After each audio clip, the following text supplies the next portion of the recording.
Jamais sans la grâce, une dévotion matinale qui vous connecte à la pensée de Dieu et vous donne la provision du ciel au quotidien.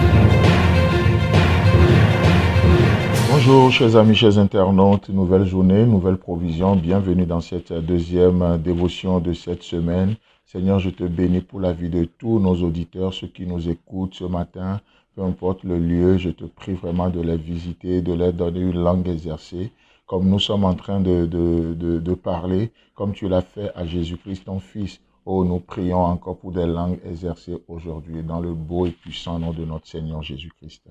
Amen.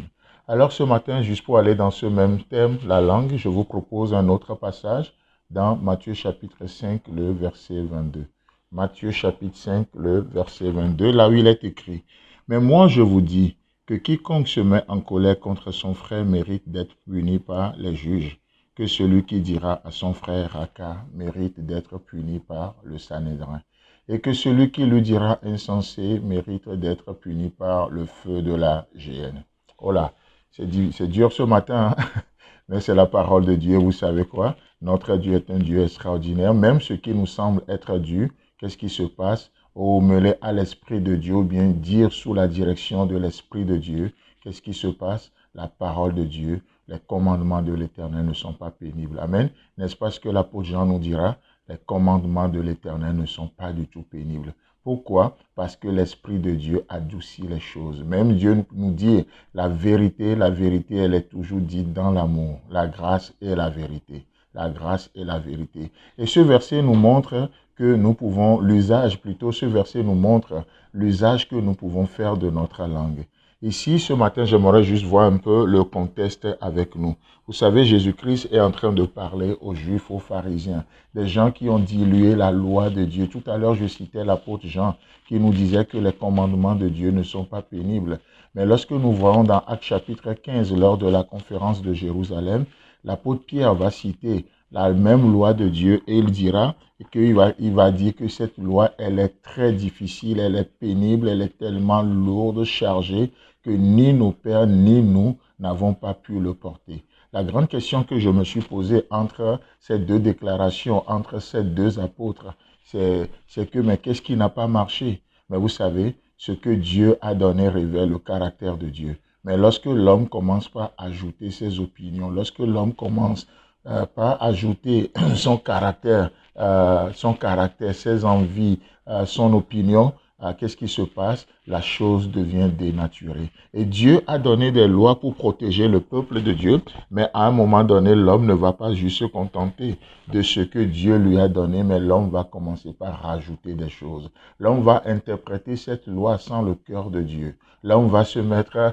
l'homme va s'aventurer dans tellement de choses. Et du coup, ce qui était du cœur de Dieu ne le sera plus, ce serait dénaturé. Ce qui était fait, basé sur l'Esprit de Dieu pour libérer, va commencer par rendre captif. Et là, Jésus-Christ intervient et il dit, vous avez appris qu'il a été dit, mais moi, je vous dis. En d'autres termes, vous avez la lettre, mais je suis venu pour vous montrer l'esprit de la lettre. C'est comme, j'aime bien cette image, c'est comme un verbe à l'infinitif. Un verbe à l'infinitif ne sert à rien. Un verbe est fait pour être conjugué, n'est-ce pas? Si aujourd'hui, vous passez votre journée, vous parlez, vous mettez que tous les verbes à l'infinitif, ça sert à rien. Ce serait un chaos total. On ne peut pas vous comprendre. Si vous prenez le verbe manger, il faut le conjuguer au présent, au passé, au futur, au conditionnel. Il y a tellement de créativité, tellement de diversité, tellement de temps de conjugaison aujourd'hui. Donc, en d'autres termes, si je prends cette image, c'est comme littéralement Jésus-Christ est en train de dire aux pharisiens, vous avez appris tellement de verbes à l'infinitif, mais aujourd'hui, je suis venu pour vous aider à les conjuguer. Lorsque vous avez mal à la tête, par exemple, vous n'avez pas juste besoin de réciter une prière, une formule 3 fois, abracadabra, vous tournez sur vous-même et ça ira. Non, vous avez besoin de conjuguer le caractère de Dieu selon ou dans votre besoin.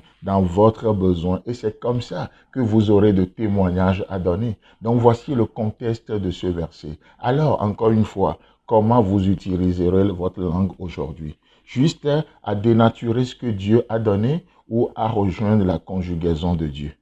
La conjugaison de Dieu aujourd'hui, juste par notre langue.